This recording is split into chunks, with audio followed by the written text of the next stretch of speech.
Irmãos, pois bem, terminamos agora a oração, todos com a palavra de Deus aberta, no segundo livro de Reis, capítulo 12. Vamos acompanhar a leitura. Segundo Reis, capítulo 12. No ano 7º de Jeú, começou Joás a reinar e 40 anos reinou em Jerusalém. Era o nome de sua mãe Zíbia de Berseba. Fez Joás o que era reto perante o Senhor, todos os dias em que o sacerdote Joiada o dirigia. Tão somente os altos não se tiraram, e o povo ainda sacrificava e queimava incenso nos altos. Disse Joás aos sacerdotes: todo o dinheiro das coisas santas que se trouxer à casa do Senhor, a saber, a taxa pessoal, o resgate de pessoas segundo a sua avaliação, e todo o dinheiro que cada um trouxer voluntariamente para a casa do Senhor, cada um dos seus conhecidos. E eles reparem os estragos da casa onde quer que se encontrem. Sucedeu, porém, que no ano 23º do rei Joás, os sacerdotes ainda não tinham reparado os estragos da casa. Então o rei Joás chamou o sacerdote Joiada e os mais sacerdotes e lhes disse: por que não reparais os estragos da casa? Agora, pois, não recebais mais dinheiro dos vossos conhecidos, mas entregai-o para a reparação dos estragos da casa. Consentiram os sacerdotes assim em não receberem mais dinheiro do povo, como em não repararem os estragos da casa. Porém, o sacerdote Joiada tomou uma caixa e lhe fez na tampa um buraco e a pôs ao pé do altar, à mão direita dos que entravam na casa do Senhor. Os sacerdotes que guardavam a entrada da porta depositavam ali todo o dinheiro que se trazia à casa do Senhor. Quando viam que já havia muito dinheiro na caixa, o escrivão do rei subia com o sumo sacerdote e contavam e ensacavam o dinheiro que se achava na casa do Senhor. O dinheiro, depois de pesado, davam nas mãos dos que dirigiam a obra e tinham a seu encargo a casa do Senhor. Estes pagavam aos carpinteiros e aos edificadores que reparavam a casa do Senhor, como também aos pedreiros e aos cabouqueiros, e compravam madeira e pedras lavradas para repararem os estragos da casa do Senhor, e custeavam todo o necessário para a construção da casa do Senhor. Mas do dinheiro que se trazia à casa do Senhor, não se faziam nem taças de prata, nem espevitadeiras, nem bacias, nem trombetas, nem vaso algum de ouro ou de prata para a casa do Senhor. Porque o davam aos que dirigiam a obra e reparavam com ele a casa do Senhor. Também não pediam contas aos homens em cujas mãos entregavam aquele dinheiro para o dar aos que faziam a obra, porque procediam com fidelidade. Mas o dinheiro de oferta pela culpa e o dinheiro de oferta pelos pecados não se traziam à casa do Senhor. Eram para os sacerdotes. Então subiu Azael, rei da Síria, e pelejou contra Gate e a tomou. Depois Azael resolveu marchar contra Jerusalém. Porém Joás, rei de Judá, tomou todas as coisas santas que Josafá, Jeorão e Acasias, seus pais, reis de Judá, haviam dedicado, como também todo o ouro que se achava nos tesouros da casa do Senhor e na casa do rei, e os mandou a Azael, rei da Síria. E este se retirou de Jerusalém. Quanto aos mais atos de Joás e a tudo o que fez, porventura não estão escritos no livro da história dos reis de Judá? Levantaram-se os seus servos, conspiraram e feriram Joás na casa de Milo, que está na descida para Sila.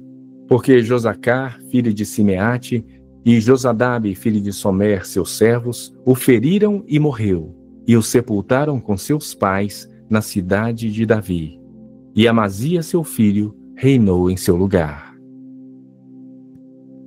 Bem, irmãos, lembra, né, que na última aula a gente conversou e falou sobre... Teve uma irmã que perguntou, né, sobre Joiada, né? Joiada, que é o sacerdote, né? Se tinha alguém que era fiel, alguma coisa assim, né? Eu falei, tem o sacerdote que inclusive tá chegando agora com esse garoto. Ela perguntou como que esse garoto reinou, né? Tendo ele 7 anos, né? Como é que ele não fez as coisas erradas? O sacerdote Joiada foi muito temente a Deus, gente. Pouco se fala dele, mas sabe aquele personagem que é raro na Bíblia, que você vê que ele serviu a Deus e não apareceu nenhum erro nele. Sabe, aquele que serviu a Deus mesmo, foi fiel a Deus a todo tempo, tal. Esse aqui é um desses. Tanto que esse moço, esse rei, ele só fez as coisas corretas todo o tempo porque esse sacerdote, que era praticamente como é que a gente pode chamar? Um padrinho? Não sei, né? Porque esse rei era garoto quando ele ajudou a esconder para escapar da espada da guerra que tava, da guerra entre tribos, né? Entre as duas tribos. E ele praticamente cuidou desse rapaz, tá? Outra informação que eu quero colocar para vocês aqui,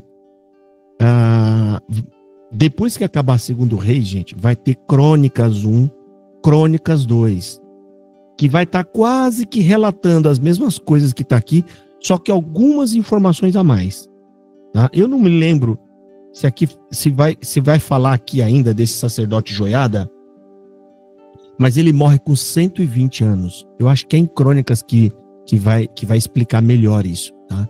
Ele morre com 120 anos, ou seja, Deus abençoe esse homem, até ele vive mais tempo ainda do que o normal, né? Para poder estar junto desse rei ali. Agora voltando aqui, ó. Lembra quando eu falei para vocês que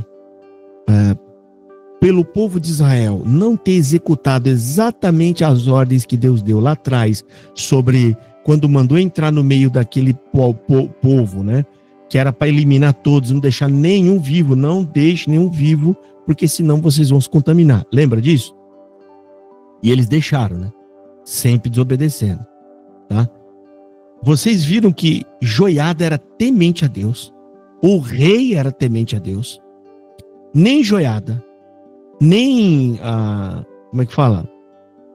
Salomão, nem o rei Josafá, nem o rei Asa, estou falando só dos reis bons, conseguiu remover os lugares de adoração que fizeram em Israel. Olha o versículo 3, vamos ler. Tão somente os altos não foram tirados, porque ainda o povo sacrificava e queimava incenso nos altos. Gente, se a gente lembrar, Deus falou que os termos de Israel, ou seja, todas as suas terras, aonde um povo de Israel estivesse, deveria ser santo do Senhor. E vocês imaginam o tamanho da afronta que é Deus olhar por meio do povo dele e ver eles indo após esses altos. Esses altos, gente, eram lugares bonitos, onde eles arrumavam para sacrificar. É tipo imagem de santo, sabe? Não é que tem imagem, é um local onde aquele alto é daquele Deus, Deus Zebulon. Aí vão para outro alto, aquele outro alto é daquele outro Deus. Cada um escolhia o Deus que queria adorar e eles iam sacrificar nesses lugares. E enquanto isso, né, eles ignoravam Deus, que é o único Deus de verdade, é o único Deus que conversou com eles, que tirou eles do Egito, que abriu o mar, que abençoou, que disse que guardaria. Gente, olha as promessas que Deus fez. Se vocês temerem somente a mim, olha o que ele fala, somente a mim, se vocês me receberem como vosso Deus, eu não vou deixar ninguém colocar a mão em vocês. Olha, gente, que bonito. E ele ainda fala, e eu vou abençoar vocês. Vocês não terão falta de nada. Eu vou dar mais do que vocês precisam. Não dá para entender como é que eles conseguem se enganar desse jeito, seguindo um Deus que não existe, tá? Então, tem essa observação para fazer.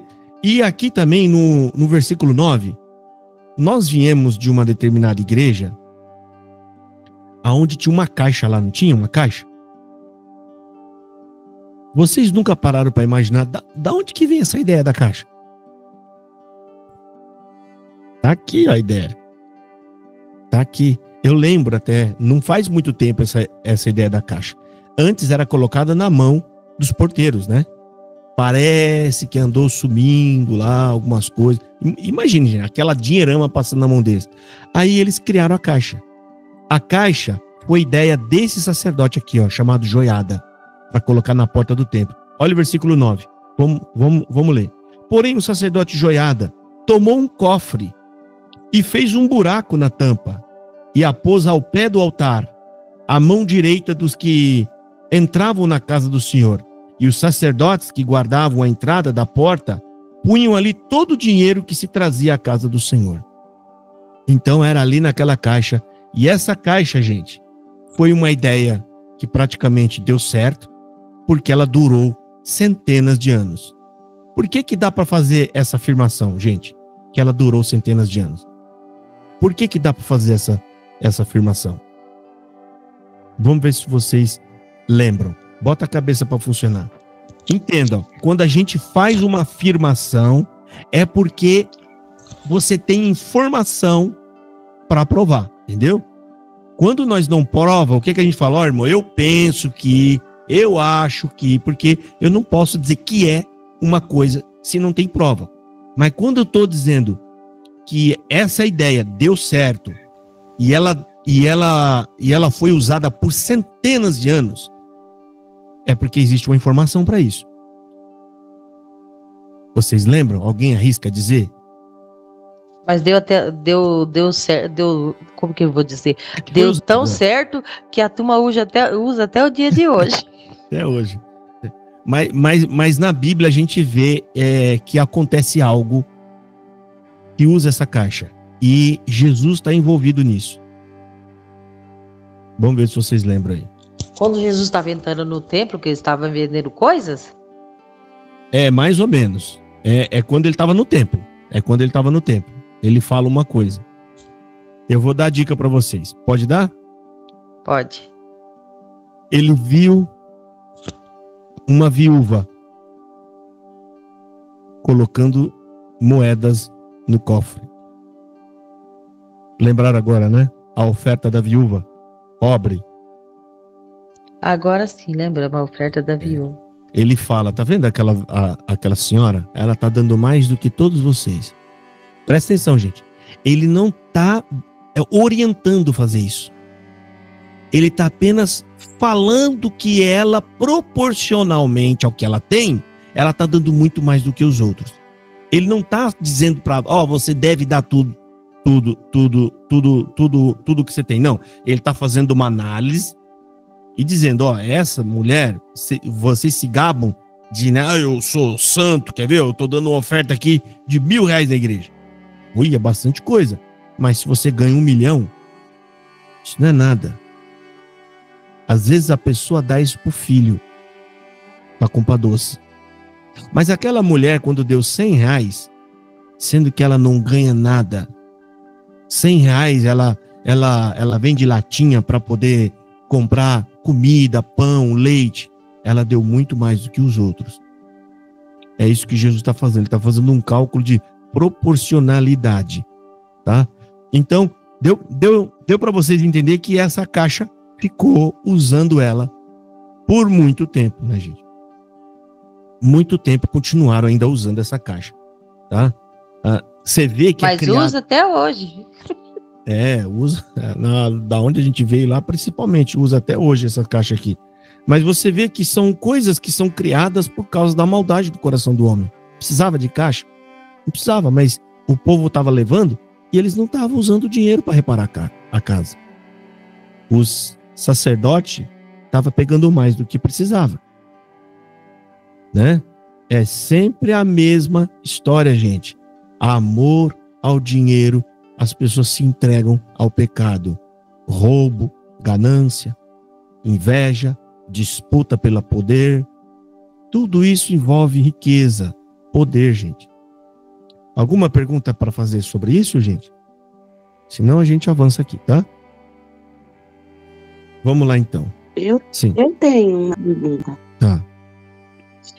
O irmão Josafá, quando Jesus veio, ele abonou tudo isso aí, né?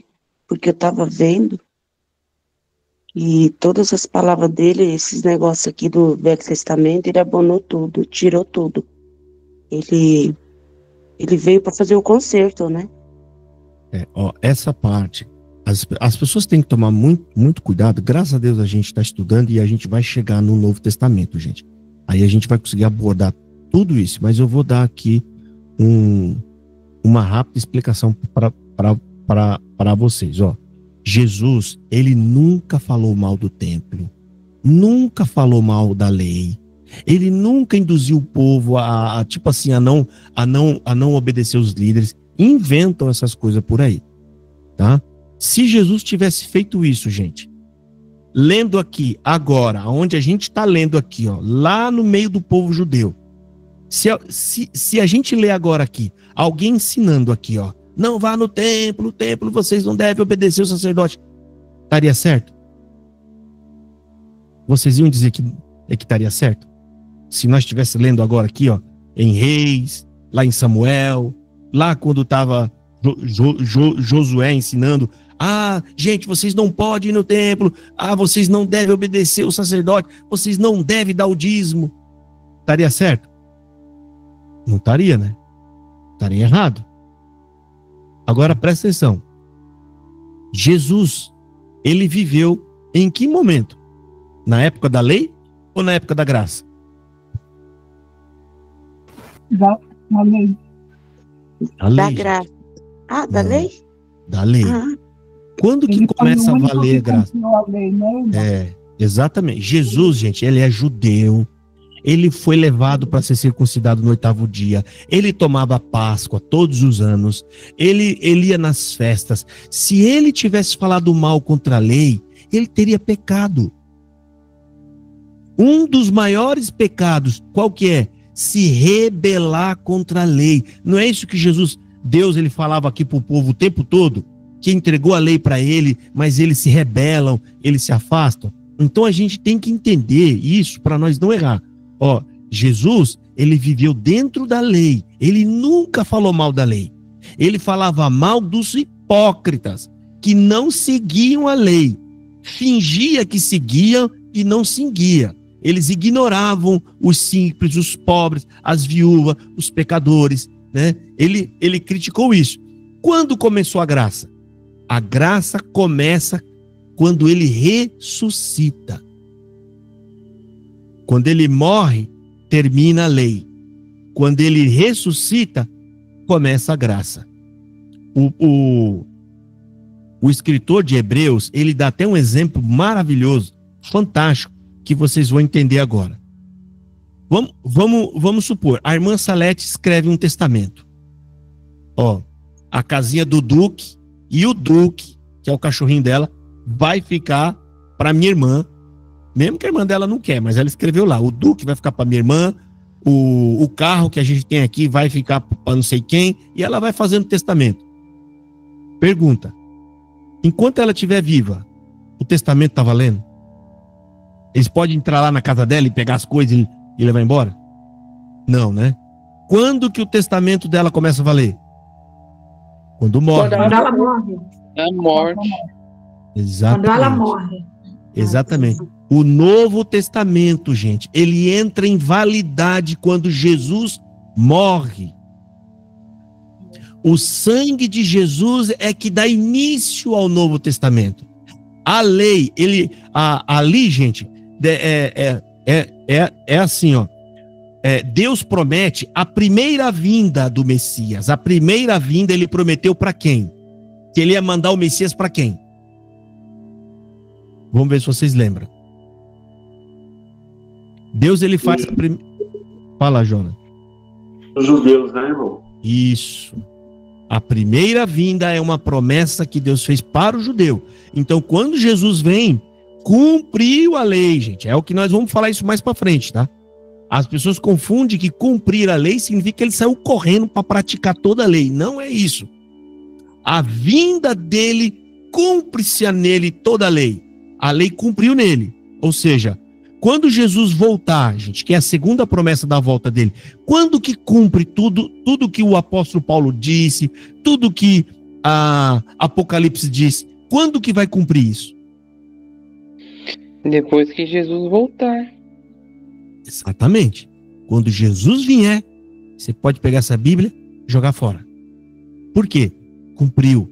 Ele veio. Agora você está entendendo quando ele quer dizer que ele cumpriu a lei? Porque os profetas, a lei, né?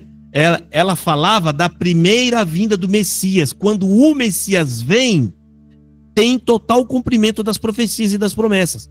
Tá? Então, quando ele vem e morre, significa que, quando eles matam Jesus, que eles rejeitaram o Salvador.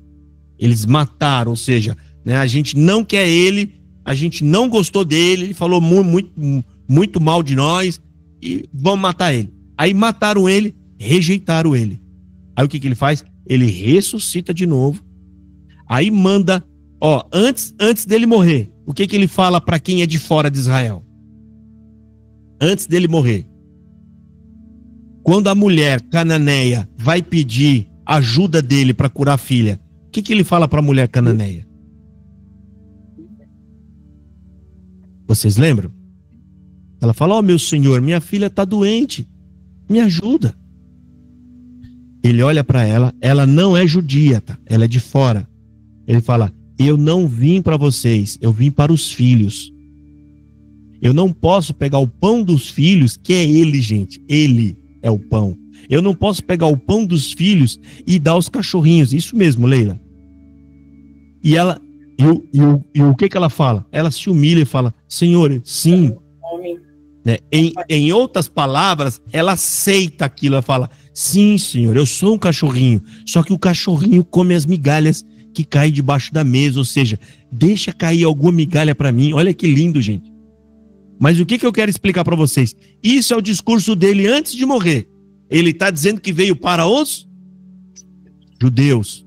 E depois que ele morre e ressuscita, o que ele fala para os discípulos quando está na praia? Marcos 16, versículo 16. Abra, irmã Salete. Peraí. Olha a diferença. Eu quero que vocês prestem atenção, gente, como ele muda o discurso. Não é porque ele está entrando em contradição. É porque cada coisa tinha um tempo diferente.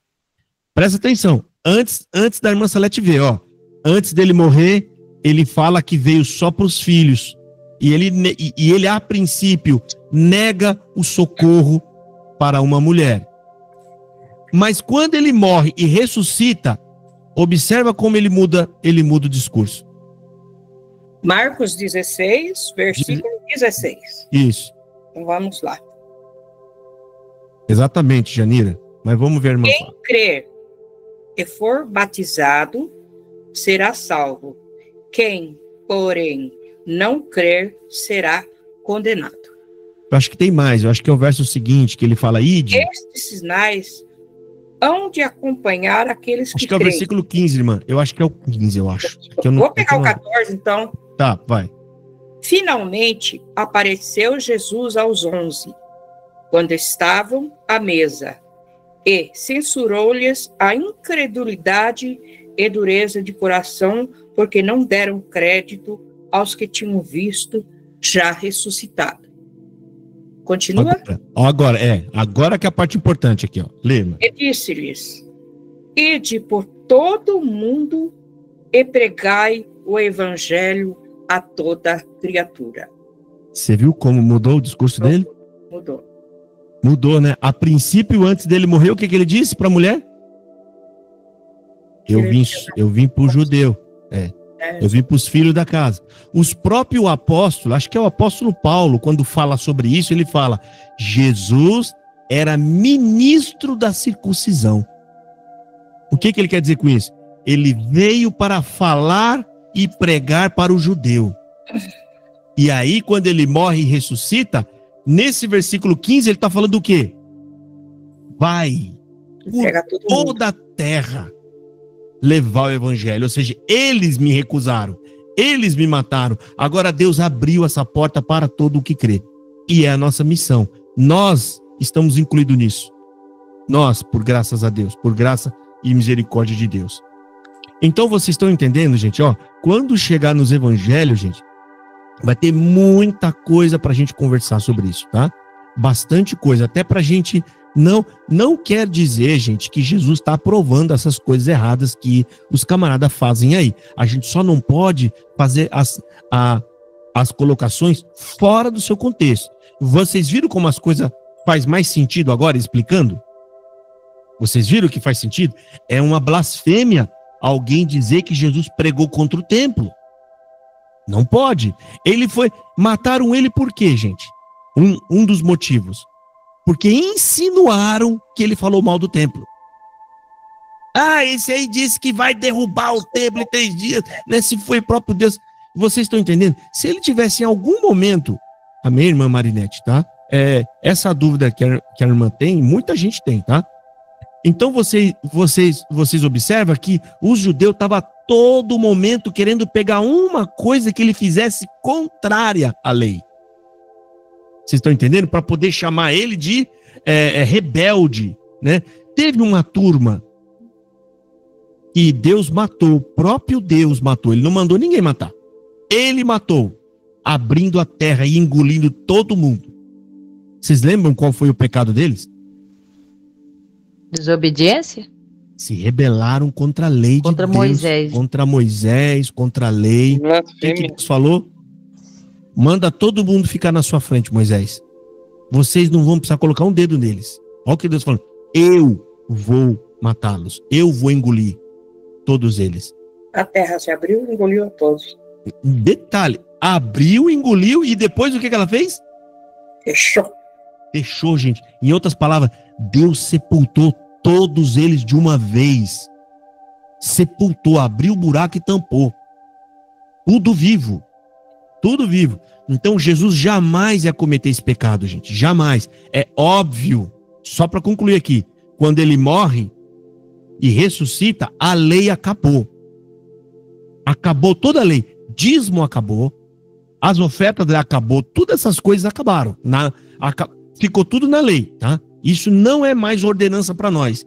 A gente não deve seguir lei. A gente não deve seguir nenhum desses preceitos da lei. Nós estamos livres e libertos, tá? Nós não somos judeus, gente. Somos gentios que acharam graça em Deus e Deus nos adotou como filho. Ponto final, entendeu? Porque senão alguém vai aqui achar que eu estou defendendo a lei, né? Que é para guardar a lei. Não. Eu só estou explicando que Jesus, enquanto está vivo, ele está dentro da lei e obedecendo a lei. Ele morre e acabou a lei. Então, para nós também acabou. Tá? Aliás, para a gente nunca existiu lei. A gente nunca foi judeu, né? E quando ele ressuscita, dá início à graça, tá? E a graça é o que está no Novo Testamento.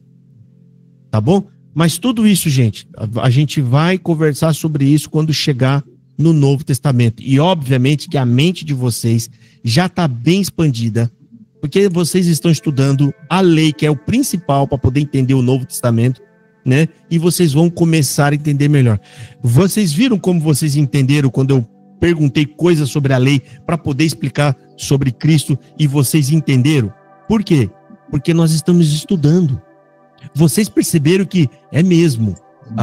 Se Jesus estivesse aqui, ó, e desobedecendo a lei, ele seria pecador.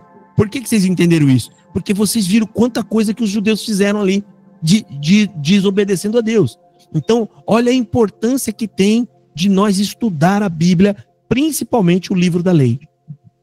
Porque tudo que aconteceu na Bíblia, gente, aconteceu debaixo do pano de fundo da lei. Os diálogos, as brigas, as traições, as mortes, Deus falando com ele, tudo tem por base a lei.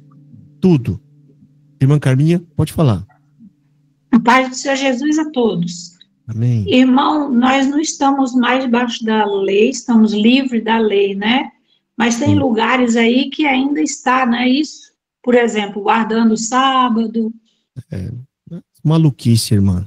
Não dá nem para falar, é tanta maluquice. Tem gente que é seita, gente. Eles querem ser diferente. Aí eles inventam que descobriu uma coisa na Bíblia que ninguém viu, eles querem dizer que eles são certos, porque toda seita, ela tem por premissa ser exclusiva. Ela tem que ser a única verdadeira. E aí, ser melhor que todos, não é isso? E aí inventa essas Deus coisas. abençoe. Amém. Tem que guardar sábado não. Sábado, né? Até a oferta que a gente dá, gente. Como que a gente oferta hoje? A gente oferta de coração, porque você quer ajudar que o evangelho propague.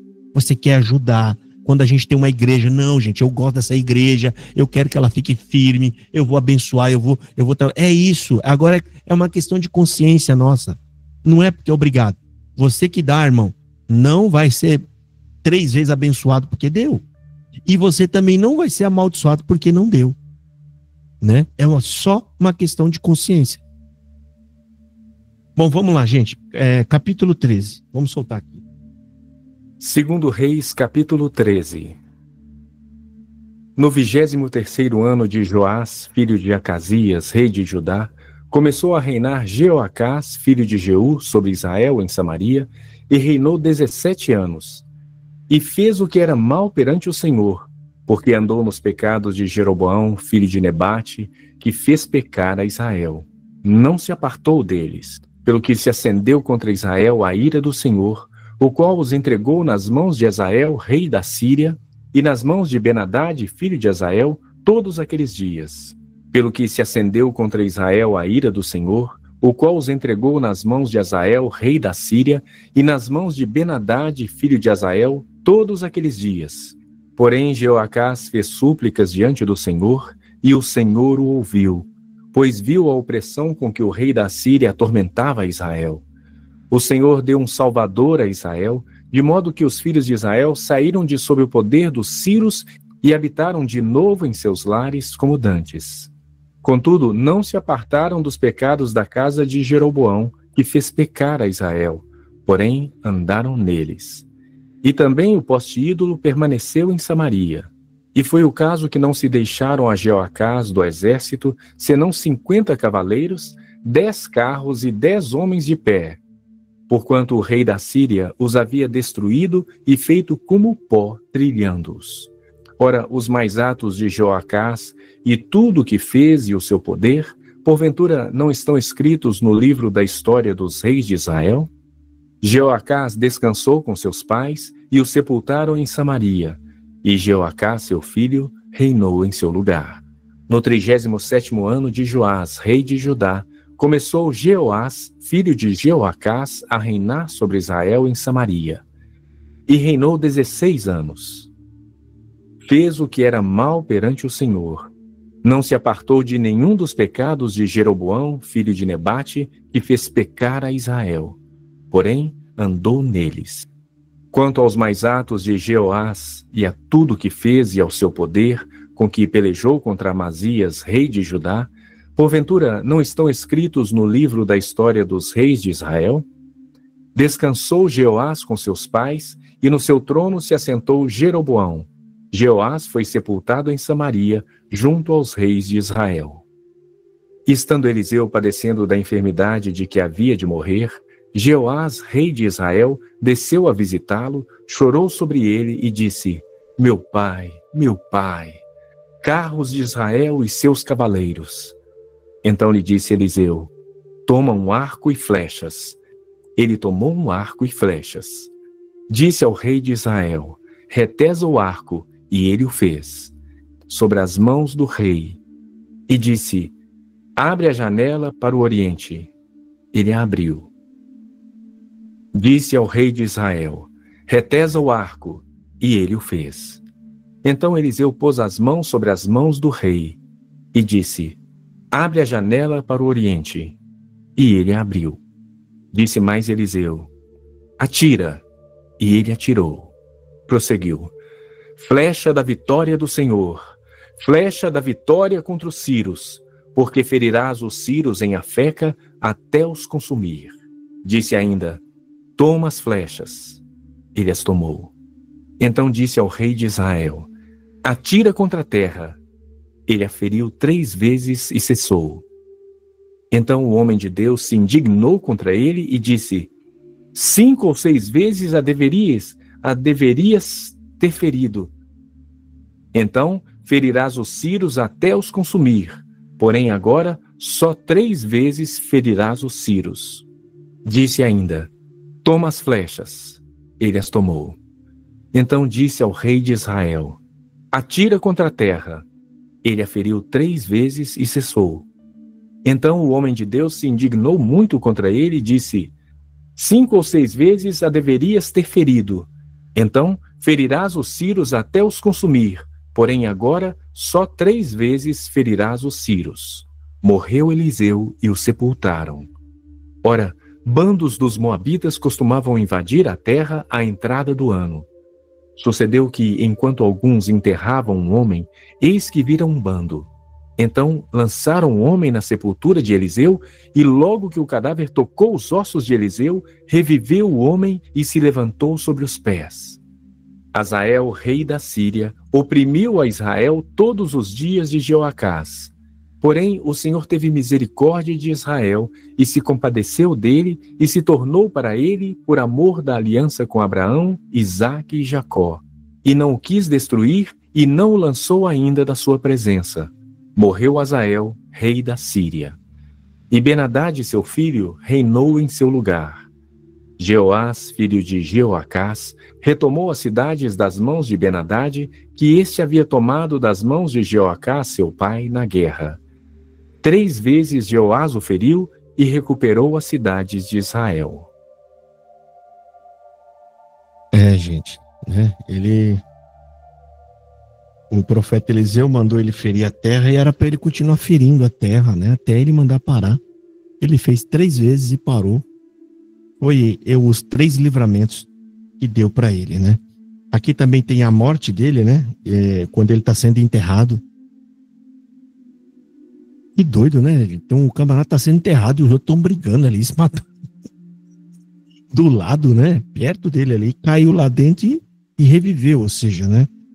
A ferida não foi fatal, acabou revivendo. Bom, aqui não tem muita coisa o que a gente comentar, né? Tá só relatando. Reis vai só ficar relatando fatos, né? Tem alguns fatos aqui. O fato aqui é que esse milagre que aconteceu aqui, eu não lembro até quanto que a gente contou a quantidade de milagre que Eliseu tinha feito aqui, ó, 13. Esse aqui foi o 14, então, né? 14 aqui, ó. Eu contei 14 obras maravilhosas, 14 milagres. Eliseu fez assim, coisa grande mesmo.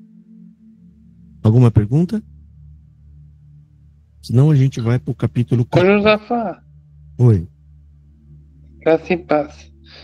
Por que eles feriram a terra? Qual é o significado de ferir a terra? Ali é uma mensagem que ele está passando, é simbólico, tá? Os profetas tinham esse modo de falar, usando simbologias, metáfora. Ele mandou furar a terra com as flechas, que significava a quantidade de vezes que eles iam vencer os sírios. Tá? Por isso que ele falou aqui, ó, porque você feriu só 3 vezes, e não 5 e não 6, você vai derrotá-los 3 vezes só também. O que aconteceu no último verso aqui, Cristiano? Consegue ler? Verso 25. Lê aí para você ver.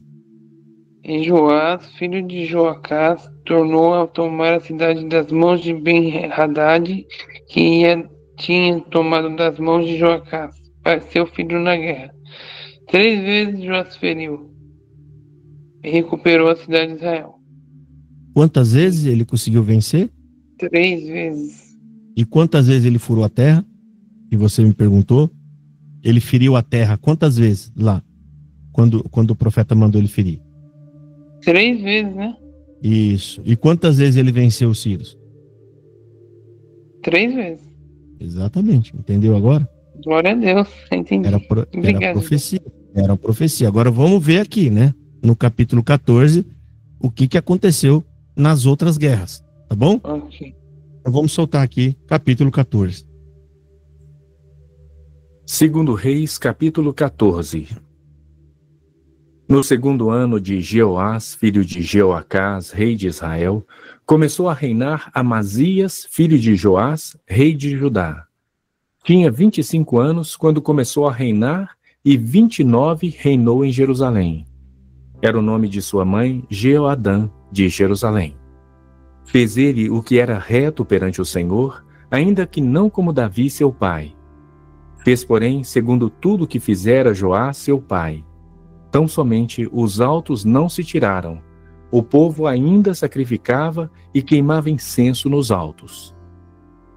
Uma vez confirmado o reino em sua mão, matou os seus servos que tinham assassinado o rei seu pai. Porém, os filhos dos assassinos não matou, segundo está escrito no livro da lei de Moisés, no qual o Senhor deu ordem, dizendo: os pais não serão mortos por causa dos filhos, nem os filhos por causa dos pais. Cada qual será morto pelo seu próprio pecado. Ele feriu 10.000 edomitas no Vale do Sal e tomou a Sela na guerra. E chamou seu nome Jecteel até o dia de hoje. Então Amazias enviou mensageiros a Jeoás, filho de Jeoacás, filho de Jeú, rei de Israel, dizendo: vem, meçamos armas. Porém, Jeoás, rei de Israel, respondeu a Amazias, rei de Judá: o cardo que está no Líbano mandou dizer ao cedro que lá está: dá tua filha por mulher a meu filho. Mas os animais do campo que estavam no Líbano passaram e pisaram o cardo. Na verdade, feriste os edomitas e o teu coração se ensoberbeceu. Gloria-te disso e fica em casa. Por que provocarias o mal para caíres tu e Judá contigo? Mas Amazias não quis atendê-lo. Subiu então Jeoás, rei de Israel, e Amazias, rei de Judá, e mediram armas em Bet-Semes, que está em Judá. Na verdade, feriste os edomitas, e o teu coração se ensoberbeceu. Gloria-te disso e fica em casa. Por que provocarias o mal para caíres tu e Judá contigo? Mas Amazias não quis atendê-lo. Subiu então Jeoás, rei de Israel, e Amazias, rei de Judá, e mediram armas em Bet-Semes, que está em Judá. Judá foi derrotado diante de Israel, e fugiu cada um para sua casa. Jeoás, rei de Israel, prendeu Amazias, rei de Judá, filho de Joás, filho de Acasias, em Bet-Semes. E veio a Jerusalém, cujo muro ele rompeu desde a porta de Efraim até a porta da esquina, 400 côvados. Tomou todo o ouro e a prata, e todos os utensílios que se acharam na casa do Senhor e nos tesouros da casa do rei, como também reféns. E voltou para Samaria. Os mais atos de Jeoás, o que fez, o seu poder e como planejou contra Amazias, rei de Judá, porventura não estão escritos no livro da história dos reis de Israel? Descansou Jeoás com seus pais e foi sepultado em Samaria junto aos reis de Israel. E Jeroboão, seu filho, reinou em seu lugar. Amazias, filho de Joás, rei de Judá, viveu 15 anos depois da morte de Jeoás, filho de Jeoacás, rei de Israel. Ora, os mais atos de Amazias, porventura não estão escritos no livro da história dos reis de Judá? Conspiraram contra ele em Jerusalém, e ele fugiu para Laquis. Porém, enviaram após ele homens até Laquis, e o mataram ali. Trouxeram-no sobre cavalos, e o sepultaram em Jerusalém, junto a seus pais, na cidade de Davi. Todo o povo de Judá tomou a Uzias, que era de 16 anos, e o constituiu rei em lugar de Amazias, seu pai.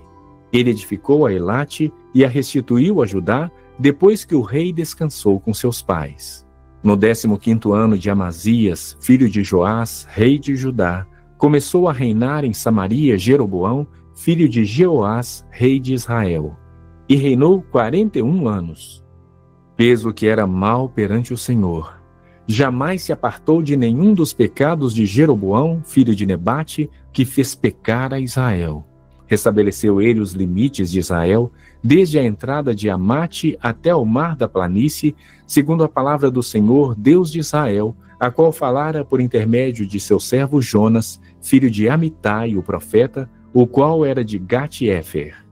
Porque viu o Senhor que a aflição de Israel era muito amarga, porque não havia nem escravo, nem livre, nem quem socorresse a Israel. Ainda não falara o Senhor em apagar o nome de Israel de debaixo do céu, porém os livrou por intermédio de Jeroboão, filho de Jeoás. Quanto aos mais atos de Jeroboão, tudo quanto fez, o seu poder, como pelejou e como reconquistou Damasco e Amate, pertencentes a Judá para Israel, porventura não estão escritos no livro da história dos reis de Israel? Descansou Jeroboão com seus pais, com os reis de Israel, e Zacarias, seu filho, reinou em seu lugar. Gente. Aqui. Primeira pergunta aqui. Volto a falar de novo, que eu vou falar todas as vezes, tá? Deus falou para eles, não deixa ninguém vivo, porque se esse povo ficar no meio de vocês, vocês vão se corromper. E lembra que eu falei lá atrás, ó, eles não conseguiram nunca mais arrancar, se purificar por completo, não é? Versículo 4. Aqui tá falando que esse rei era bom. Mas sempre quando fala que um rei era bom e ele temia a Deus, gente, e ele fazia as coisas que Deus agradava, contudo, tinha uma coisa que nenhum deles conseguia arrancar. Versículo 4. Tão somente os altos não foram tirados, porque o povo ainda sacrificava e queimava incenso nos altos. Vocês observam que todos os narradores sempre colocam isso aqui. Eles não esquecem de colocar isso aqui. Mesmo que é óbvio que eles só vão colocar isso quando aparecer um rei que teme a Deus. Por quê? Ele quer dizer aqui, ele quer enfatizar. Apesar de serem temente a Deus, eles não conseguiram arrancar a idolatria do meio do povo. Não conseguiam. Os maus não precisa nem escrever, né, gente? Os maus eram idólatras também, era tudo afastado e tal. Mas ele dá ênfase no bom, para poder mostrar, ó, tá vendo aí?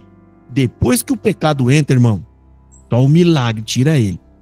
O pecado entra, gente, ele incha. E depois para tirar não sai mais.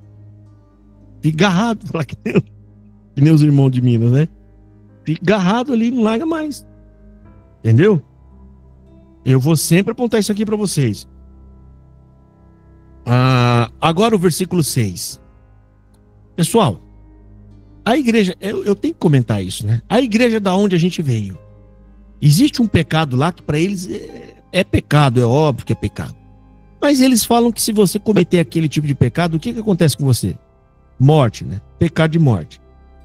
E tem uma passagem bíblica que eles costumam falar sobre isso, que eu esqueci agora qual que é o capítulo que tá, o livro, que é Êxodo, que tá falando assim.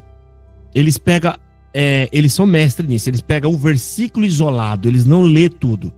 E o que tá dito lá? Vamos ver se vocês lembram. A alma que pecar... certamente morrerá. Fala aí, gente, eu quero ver vocês. Certamente morrerá. A alma que pecar, certamente morrerá. Contra o Espírito Santo. Eu vou até pedir pra gente procurar essa passagem bíblica para nós ler. A alma que pecar, essa morrerá. É assim que está escrito lá, né? Por que está escrito isso? Eu vou falar. Eu estou trazendo isso para vocês porque tem uma passagem bíblica aqui, que a gente vai ler agora, que está nesse capítulo, que está comentando isso que está lá atrás. Versículo 6. Olha aqui. Porém, os filhos dos assassinos não matou.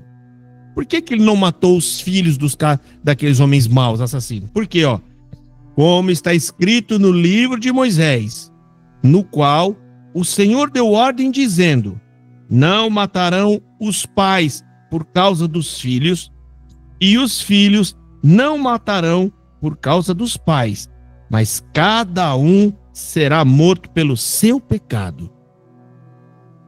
O que Moisés está falando lá atrás é: a alma que pecar, essa morrerá.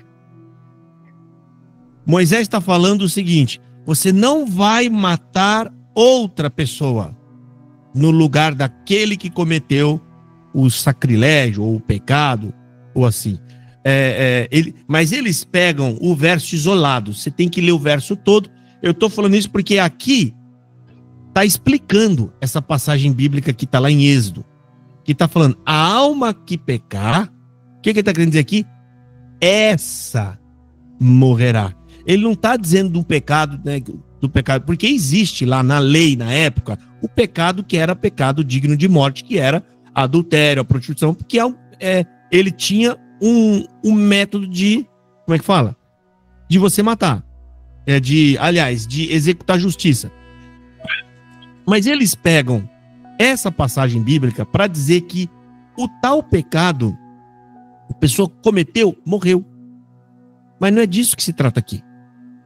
Aqui está querendo dizer que a alma que peca é aquela que morre. Não é o pai, não é o filho, não é o tio, não é a mãe. É aquela pessoa, é aquela alma, né? Deixa eu ver se eu acho aqui a passagem bíblica. Vocês lembram onde está aí? Eu esqueci agora, gente, qual é a passagem bíblica. Está lá em Moisés. Moisés está falando. Eu acho que o irmão colocou em Ezequiel 18:20, né, irmão?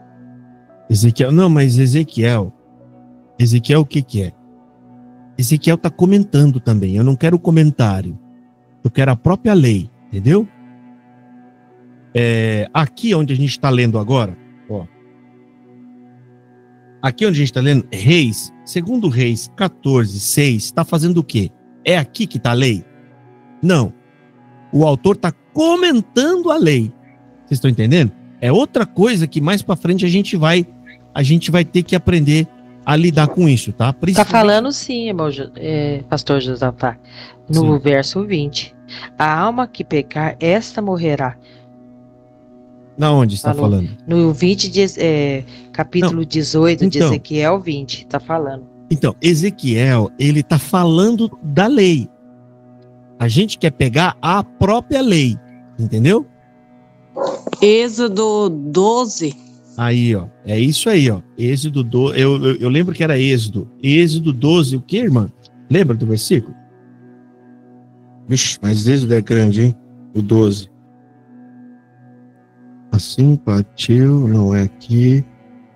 Eu devo ter anotado. Espera aí que eu vou achar aqui, ó. Vou colocar a palavra aqui, aí vai achar. É do 48 em diante, será? Porque aqui está falando do estrangeiro que hospedar na sua casa. Sabe essa parte? Do estrangeiro? Eu não estou lembrado. 48, no verso 48.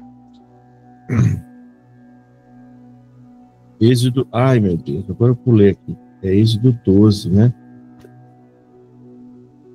Isso é bom a gente ler, tá, gente? Isso aqui não é perca de tempo, não. Procura aí, que vai valer 48. Porém, se algum estrangeiro se hospedar contigo e quiser celebrar a Páscoa, a cidade de entrará e celebrará, naturalmente, mas sem nenhum circunciso comerá dela. Uma lei há para o natural da terra. Não. Eu vou trazer. Esse do 20, os mandamentos, as leis. Pode ser também. Pode ser também. A partir desse momento vem todas as leis de Êxodo.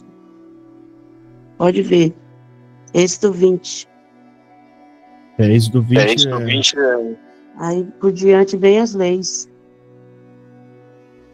Bom, gente, eu vou no próximo estudo eu vou achar e vou trazer para vocês, tá? Para a gente comentar. É que aqui é o seguinte, né? O que a gente tem que prestar atenção? A lei, gente, é uma coisa importante que a gente precisa guardar, tá? O que eu vou comentar agora aqui com vocês. Deixa eu só... Sim, Jonas, pode falar. Êxodo 32, 33, irmão. Êxodo 32, 33. Então vamos lá. É bem capaz mesmo. Êxodo 32, 33. Aqui, ó. Êxodo 32, 33. No 33 ele fala: os egípcios apertavam com o povo, apressando-se em lançá-los fora da terra, pois diziam: todos morreremos. Não, é Êxodo 32, 33. Não, irmão, acho que não é isso não. Não é, irmão, ó. Lá no, como eu falei pro irmão, lá no Êxodo 20, depois do 20, aí vem as leis. 22, vem as leis. Pode ver, né, em diante aí todos os livros. Aí vem falando de todas as leis. A gente vai fazer essa leitura, tá? Bom, eu vou explicar uma coisa rápida aqui para vocês. Eu vou pedir para a Marinete fechar o áudio, tá dando um retorno alto. Isso. Irmãos, ó, presta atenção no que eu vou falar. A lei, ela foi entregue por Moisés. Então, tudo que vem depois dele não é lei mais. Se alguém estiver citando a lei, ele está citando alguma coisa que está escrito lá. Entendeu? Então, quando os profetas estão falando, ou aqui mesmo, aqui, ó, o escritor de 2 Reis, ele não pode criar uma regra nova, ele não pode criar uma lei. Então, ele menciona a lei que já existe. Vocês estão entendendo o que eu estou querendo dizer? A importância de quando vocês estão lendo e guardando na mente é que é o seguinte: a lei, ela está em Êxodo. Ela está lá. Se alguém falar alguma coisa sobre lei e mandamento mais para frente, ele não está falando de si mesmo. Igual Ezequiel. Ezequiel não está inventando. Ele deve estar falando em algum lugar. Está escrito em algum lugar. Na onde? Na lei que Deus entregou. Vocês estão entendendo o que eu estou querendo dizer? Então, os apóstolos, o apóstolo Paulo, o apóstolo Pedro, o que eles fazem? Eles mencionam muita coisa que eles não estão inventando. Eles estão fazendo menção de coisas que estão na lei. Exemplo, quando fala, esqueci até a passagem agora, e todos pecaram e destituídos estão da graça de Deus, isso está lá em Jeremias. Ele está fazendo menção de uma outra passagem bíblica, tá? Ele está fazendo menção. Então a gente tem que entender quando é o texto original que está falando aquilo pela primeira vez e quando ele está sendo mencionado. Será que está em Ezequiel essa passagem, gente? Eu vou ter que estudar isso depois para eu não passar informação errada para vocês, tá? Eu vou dar uma estudada depois se esse texto tá. Eu tenho quase certeza que está em Êxodo. O próprio escritor falou aqui, né? Olha só. Olha só o que o escritor fala. Daqui em 2 Reis, capítulo 14, versículo 6, ó. Porém, os filhos dos assassinos não matarás, como está escrito no livro da lei de Moisés, ó, no qual o Senhor deu ordem dizendo, ó, ele está falando que Deus deu ordem dizendo. E aí o que ele coloca na frente ali do dizendo? 2 pontos. Qual é a regra do 2 pontos? Quando tem 2 pontos, ele vai então dizer aquilo que ele ouviu. Ou seja, já não é fala dele. 2 pontos, ele vai redigir sobre aquele quem ele está comentando, tá?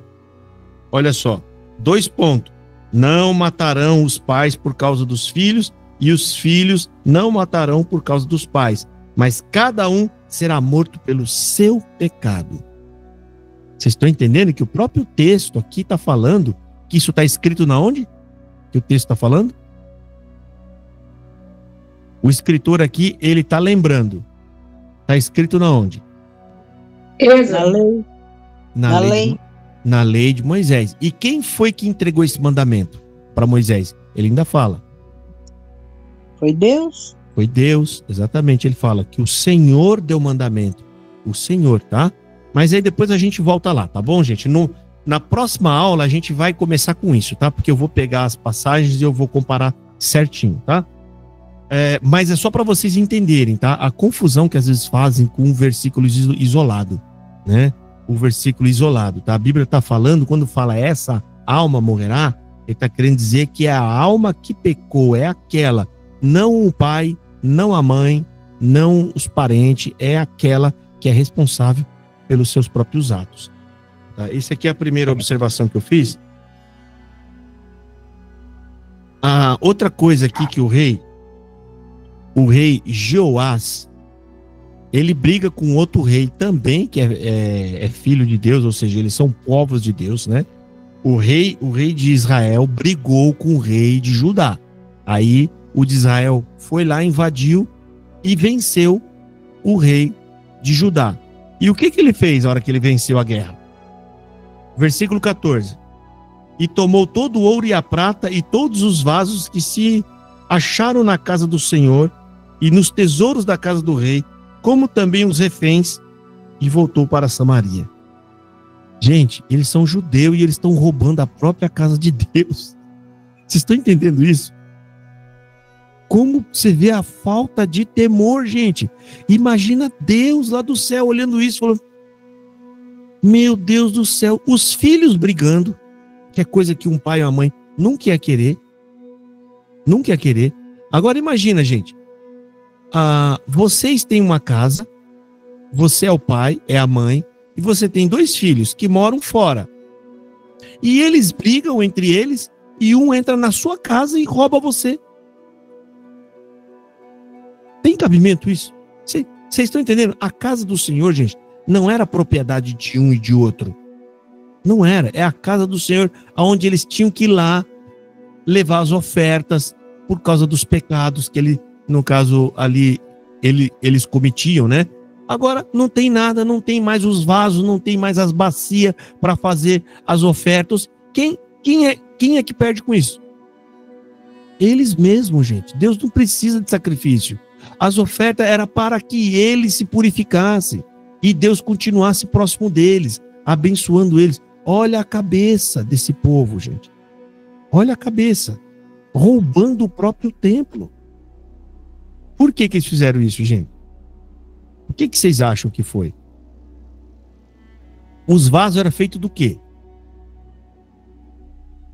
Que fala aqui que ele roubou? Ouro. De ouro? É. Ouro puro, irmã Leila. O que é isso? Ganância. Igual os tempos de hoje. Tem gente que mente usando o nome de Deus. Ou seja, ele valoriza mais o pecado porque vai ter retorno financeiro do que Deus, porque cada pecado nosso fere e machuca Deus. Então os homens enganam em mente, ou seja, fere Deus para poder ter ganho e lucro. Igual aqui, pegou o vaso que era de ouro, eu vou ter riqueza, mas estava ferindo a casa do Senhor. Sabe, não dá, tem coisa que não dá para entender. E Deus, depois de tanta atrocidade como essa aqui, ele continua ali, gente, porque ele fez promessa. Vocês estão percebendo como Deus é de palavra? Ele não falou lá atrás, gente, para Davi. O que ele prometeu para Davi? Uma das promessas, né? Vocês lembram? Falou assim: Davi, por causa de você, eu vou permanecer com a minha palavra e eu vou sempre manter uma lâmpada acesa, né, em Judá, para que eu fique próximo de Judá, lembrando de você. Porque, gente, porque é Deus. Porque se eu fosse Deus, eu já tinha botado fogo em tudo muito tempo. Eu falo assim porque a gente é pecador mesmo, né? Mas Deus, quando fala que Deus é amor, ele é amor, gente. E para encerrar isso aqui, né? Alguém tem coragem aqui de dar a sua vida pelo seu filho, pelo seu neto? Tem, não tem, gente? Sim. Sim, não é? Vamos pôr outro. Sim. Vamos pôr um outro exemplo melhor ainda, ó. Se tiver pegando fogo dentro de uma creche, o risco de morte de você é enorme. Vocês ajudam, vocês entram lá para ajudar a tirar as crianças de lá de dentro? Ajuda, né, gente? Falando aqui agora, sim. Ah, isso aí. Agora, se tiver pegando fogo no pavilhão 9 do Carandiru, aonde só tem estuprador, vocês pulam lá dentro para tirar eles? Não. Complicou. Complicou, né, irmão? Deus, vendo esse povo mal, cuspindo nele, rejeitando ele, fazendo tudo quanto é mal para ele, e por fim, depois de tanto ele ajudar, de tanto abraçar, de tanto tentar tirar eles do engano, qual foi a última coisa que ele fez? Derradeira. Mandou o filho dele. Mandou o filho. Vocês estão entendendo o que eu quero dizer? Eu tô só Que amor mencionando. é esse? Que amor é esse? Você viu que amor, irmão? Irmão, é a mesma coisa que ele tivesse entrado dentro do Carandiru para salvar quem não presta. Vocês estão entendendo? Paulo escreveu na carta: eis que pelo bom, ou seja, eis que por alguém bom, alguém ousa morrer. Não é isso? Aqui é a metáfora das crianças lá dentro na creche. Eis que por causa de alguém bom, você pode ousar morrer. Mas Cristo morreu por vocês enquanto vocês eram pecadores e desobedientes, ou seja, não mereciam nada disso. Vocês estão entendendo, gente? Agora, o que é morrer pelo pecador? Esse povo, e detalhe, ele morreu em primeiro lugar para esse povo, para salvá-los, e eles não quiseram. Ainda assim, mataram ele. O povo que levantou Baal, que adorava Moloque, ou seja, matavam crianças, filhos, desobedeciam, xingavam, faziam tudo que não presta. Mesmo assim, ele deu o golpe derradeiro e falou assim: essa aqui eu vou fazer tudo. Eu já amei esse povo, mas agora eu vou fazer isso de uma forma grande para salvá-los. É Jesus indo morrer por nós na cruz. Então, e o povo não reconheceu, né? Tá aqui, ó, ele queria abençoar esse povo e o povo roubando a casa dele. Vocês estão entendendo? Roubando a casa dele, gente. Entraram lá para levar tudo que podia, tudo o que estava no alcance deles. Levando para casa coisa santa. Deixa eu ver aqui se tem alguma mão levantada. Não tem. Acho que alguém tinha levantado alguma mão. Deuteronômio 24:16. Vamos dar. Eu vou abrir aqui rapidamente. A gente conseguiu achar aqui. É 24 o quê que ele falou? Aqui, ó, exatamente, gente. Tá vendo como nós encontramos? Você viu como vocês têm que ficar esperto com o que vem na internet lá? Na internet tá escrito, não tá escrito, não foi Moisés que falou, não. Tá aqui, ó. Deuteronômio 24:16. Os pais não morrerão pelos filhos, nem os filhos pelos pais. Cada um morrerá pelo seu pecado. Ou seja, a alma que peca é essa que morre. Ninguém vai morrer pelo outro. Né? Eu acho que Maria da Ezequiel 20. Ezequiel 18:20. Exato, irmã. Está escrito lá também. Deixa eu ver aqui. Bom, é isso. Vamos para o capítulo 15, gente? Vamos? Então vamos lá.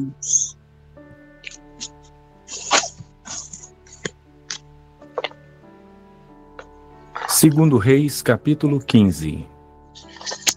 No 27º ano de Jeroboão, rei de Israel, começou a reinar Azarias, filho de Amazias, rei de Judá. Tinha 16 anos quando começou a reinar e 52 anos reinou em Jerusalém. Era o nome de sua mãe Jecolias de Jerusalém. Ele fez o que era reto perante o Senhor, segundo tudo quanto fizera Amazias seu pai. Tão somente os altos não se tiraram. O povo ainda sacrificava e queimava incenso nos altos. O Senhor feriu ao rei, e este ficou leproso até o dia da sua morte, e habitava numa casa separada. Jotão, filho do rei, tinha o cargo da casa e governava o povo da terra. Ora, os mais atos de Azarias e tudo o que fez, porventura não estão escritos no livro da história dos reis de Judá? Descansou Azarias com seus pais, e o sepultaram junto a seus pais na cidade de Davi. E Jotão, seu filho, reinou em seu lugar. No 38º ano de Azarias, rei de Judá, reinou Zacarias, filho de Jeroboão, sobre Israel em Samaria, 6 meses. Fez o que era mal perante o Senhor, como tinham feito seus pais. Não se apartou dos pecados de Jeroboão, filho de Nebate, que fez pecar a Israel. Salum, filho de Jabes, conspirou contra ele, feriu diante do povo, matou e reinou em seu lugar. Quanto aos mais atos de Zacarias, eis que estão escritos no livro da história dos reis de Israel. Esta foi a palavra que o Senhor falou a Jeú. Teus filhos até a 4ª geração se assentarão no trono de Israel. E assim sucedeu. Salum, filho de Jabes, começou a reinar no 39º ano de Uzias, rei de Judá, e reinou durante 1 mês em Samaria. Subindo de Tirza, Menahem, filho de Gade, veio a Samaria, feriu ali a Salum, filho de Jabes, matou e reinou em seu lugar. Quanto aos mais atos de Salum e a conspiração que fez, eis que estão escritos no livro da história dos reis de Israel. Então Menahem feriu a Tífisa e todos os que nela havia, como também seus limites desde Tirza. Porque não lhe abriram, a devastou e todas as mulheres grávidas fez rasgar pelo ventre. Desde o 39º ano de Azarias, rei de Judá, Menahem, filho de Gade, começou a reinar sobre Israel e reinou 10 anos em Samaria. Fez o que era mal perante o Senhor. Todos os seus dias não se apartou dos pecados de Jeroboão, filho de Nebate, que fez pecar a Israel. Então veio Pul, rei da Assíria, contra a terra. Menahem deu a Pul 1000 talentos de prata, para que este o ajudasse a consolidar o seu reino. Menahem arrancou esse dinheiro de Israel para pagar ao rei da Assíria, de todos os poderosos e ricos, 50 ciclos de prata por cabeça. Assim voltou o rei da Assíria e não se demorou ali na terra. Quanto aos mais atos de Menahem e a tudo quanto fez, porventura não estão escritos no livro da história dos reis de Israel? Descansou Menahem com seus pais, e Pecaía, seu filho, reinou em seu lugar. No 52º ano de Azarias, rei de Judá, começou a reinar Peca, filho de Remalias, e reinou sobre Israel em Samaria 20 anos. Fez o que era mal perante o Senhor. Não se apartou dos pecados de Jeroboão, filho de Nebate, que fez pecar a Israel.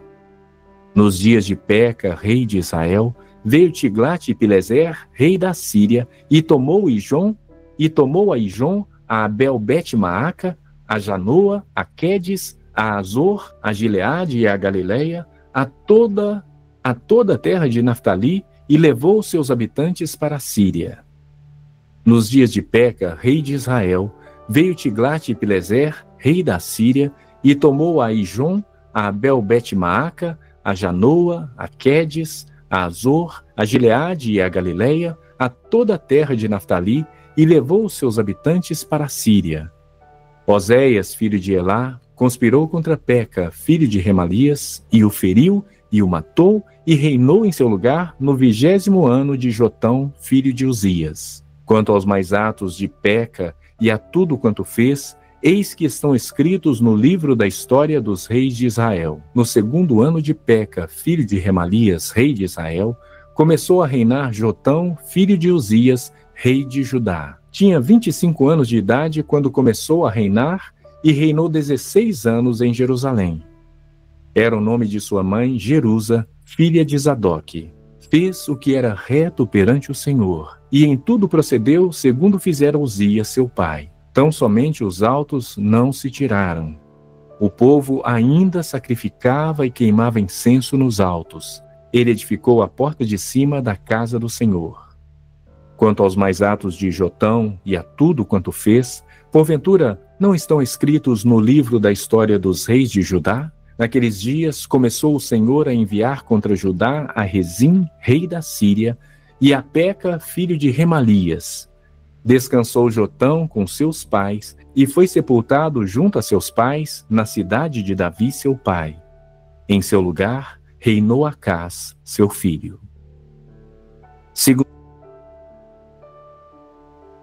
Gente, agora os relatos aqui. Os relatos aqui é reis que reinam um pouco, morrem porque são ruins, são pecadores, né? Mas, mais uma vez, versículo 4. Então, somente os altos não tiraram. Por que está escrevendo isso aqui?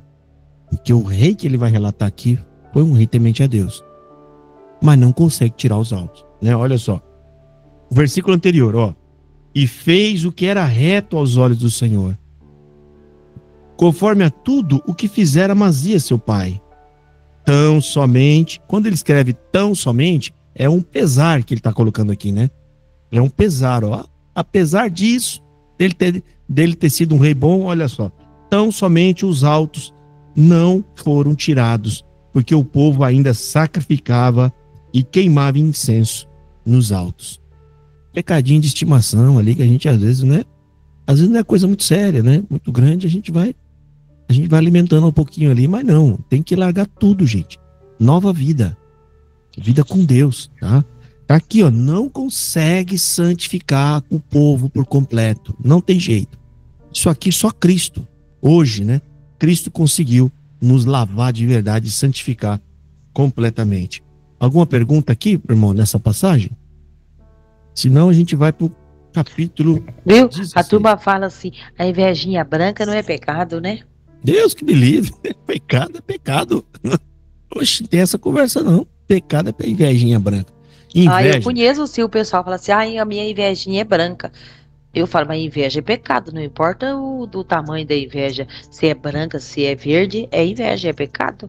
Mentirinha e mentirona é igualzinho para Deus, é tudo pecado. Caiu a conexão. Voltou? Voltou. Deu uma paradinha. Voltou, deu umas paradas, viu? Gente, entenda uma coisa, ó. Olhar alguém. Eita lasqueira. Deixa eu fazer um teste da velocidade aqui, coisa rápida. Vamos ver. A minha internet tá lenta. É a internet. Deve ser, depois eu vou ver aqui. Bom, gente, ó. Vocês estão me ouvindo, né? Sim. Sim, irmão, tô ouvindo. Ixi, voltou agora? Vocês estão me ouvindo? Voltou. Sim, né? Tá bom. Tá bem fraco aqui, rapaz. Acho que tem internet aqui, eu não sei o que aconteceu. Bom, vamos lá. Gente, inveja não é desejo de ter algo igual que outra pessoa tem. Isso aí é normal. Bom, ó, inveja, gente, entenda uma coisa. Inveja não é querer ter algo igual a outra pessoa tem. Não. Inveja, você quer aquilo que aquela pessoa tem. Ou você quer o mal daquela pessoa. Ou já que eu não posso ter, você deseja o mal dela, que ela, tipo assim, nem meu, nem teu. Isso é inveja, é quando você quer aquilo, a posse. Lembra quando a gente falou aqui sobre a Acaz e a vinha lá do... Esqueci até o nome dele, Nabote? Lembra? Acaz não tinha a vinha também? Até mais, Acabe. Né? Acabe. Ele tinha várias vinhas. Mas ele queria o quê? Ele queria a vinha de Nabote. Era aquela que ele queria, não era outra. É aquela. É aquela. Isso é inveja, gente. A inveja é maligna. A inveja é um sinal de que a treva está dentro de você. Não pode, a gente não pode ter inveja, gente. Tá? Não pode ter inveja. Se alguém tiver com inveja aí, alguma coisa, pode clamar a Deus, começar a orar mais aí, jejuar e bota a inveja para fora. Tá? Você querer ter algo igual ao outro irmão não é problema, gente, tá? Ninguém inventa alguma coisa para comprar. Quando sai a moda de alguma coisa, você vai comprar, é porque você viu alguém usando, não é? Isso não é inveja. Inveja é você quer o tênis daquela pessoa, você quer aquele lá. Parece que é uma coisa ruim que entra no couro da pessoa. Por que não vai procurar outro? Tem outro lugar, você compra outro parecido. Não quer aquele ali. Tem mulher que tem inveja do marido da outra e quer aquele lá. Tem tanto homem na terra aí andando para lá e para cá, né, gente? Tem tanto homem, não, mas quer aquele dali. Madriana, pode falar. Pastor Josafá, é igual a inveja, ela foi a inveja que fez com que Lúcifer fosse expulso do reino dos céus, não é verdade? Porque ele queria ser Deus, não é verdade? Ele não queria ser igual, ele queria ser você queria tomar o lugar de Deus, é isso? É bem provável que seja isso, tá? Porque essa história de Lúcifer, ela tá no modo de metáfora, tá? Na Bíblia. A gente encontra um pouco de coisas em Apocalipse e um pouco de coisas escritas em Ezequiel. E a ideia é que ele queria o lugar de Deus. Ele era grande, ele era algo de grande autoridade. Parece que, se eu não me engano, gente, ele tinha luz própria. Isso não é coisa pouca, tá? Só gente muito alta lá que tem luz. Só, ó, os que eu lembro aqui, fora Lúcifer, que parece que fala que ele tinha luz, compara ele com pedras preciosas, sabe? Que brilha, né? Segundo a Escritura, fora ele, gente, na Bíblia, a gente só vê Deus e Jesus, que tem luz. Todos dependemos dele. A luz significa o quê, gente? Vida.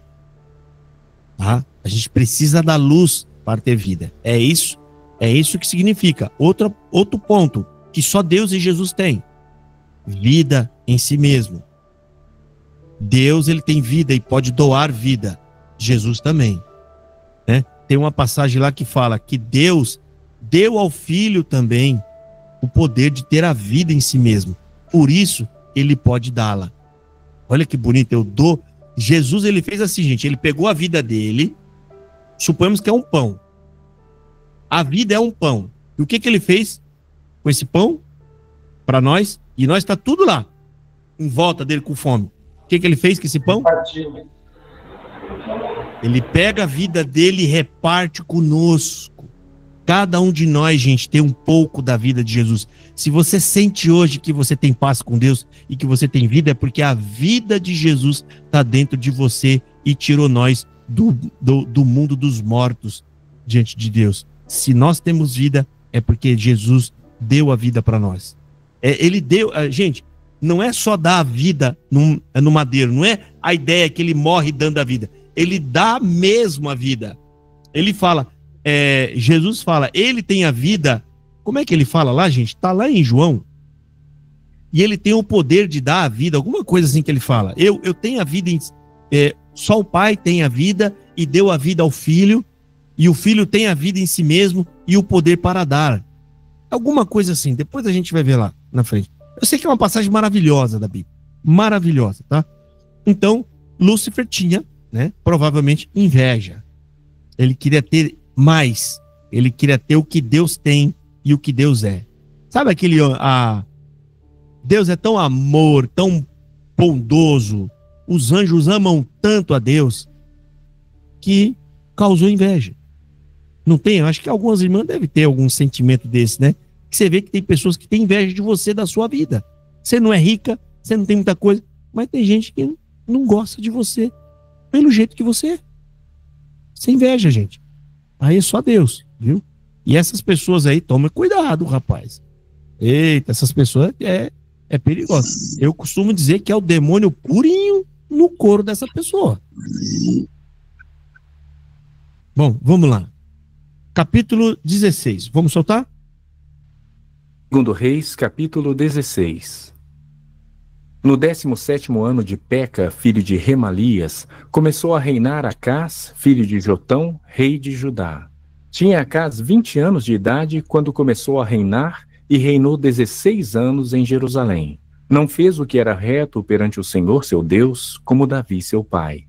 Porque andou no caminho dos reis de Israel e até queimou a seu filho como sacrifício, segundo as abominações dos gentios que o Senhor lançara diante dos filhos de Israel. Também sacrificou e queimou incenso nos altos e nos outeiros, como também debaixo de toda árvore frondosa. Então subiu Rezim, rei da Síria, com Peca, filho de Remalias, rei de Israel, a Jerusalém, para pelejarem contra ela. Cercaram Acás, porém não puderam prevalecer contra ele. Naquele tempo, Rezim, rei da Síria, restituiu Elate à Síria e lançou fora dela os judeus. Os sírios vieram a Elate e ficaram habitando ali até o dia de hoje. Acás enviou mensageiros a Tiglat-Pileser, rei da Síria, dizendo: Eu sou teu servo e teu filho. Sobe e livra-me do poder do rei da Síria e do poder do rei de Israel, que se levantaram contra mim. Tomou Acás a prata e o ouro que se acharam na casa do Senhor e nos tesouros da casa do rei, e mandou de presente ao rei da Síria. O rei da Síria lhe deu ouvidos, subiu contra Damasco, tomou-a, levou o povo para Quir e matou a Rezim. Então o rei Acás foi a Damasco a encontrar-se com Tiglat-Pileser, rei da Síria. E vendo ali um altar, enviou dele ao sacerdote Urias a planta e o modelo, segundo toda a sua obra. Urias, o sacerdote, edificou um altar segundo tudo que o rei Acás tinha ordenado de Damasco. Assim o fez o sacerdote Urias, antes que o rei Acás viesse de Damasco.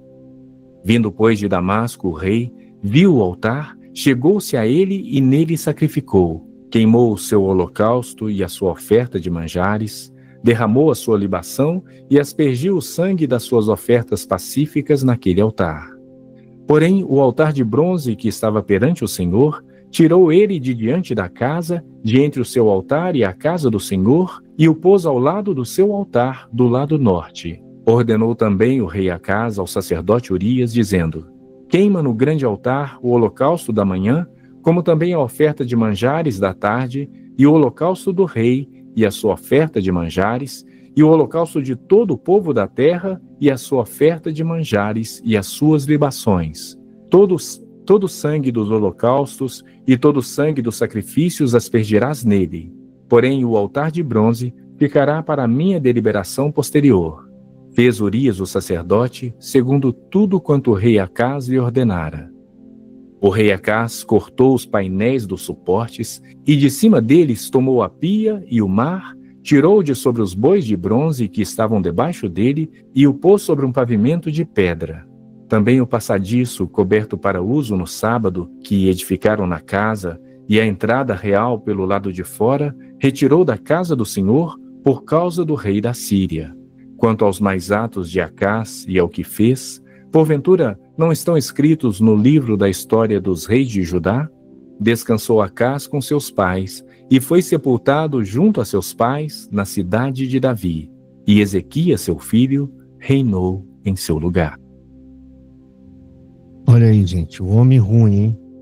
Todo esse sacrifício, essas coisas aqui, não é a Deus, tá? É a outro tipo de coisa que ele tá falando aqui.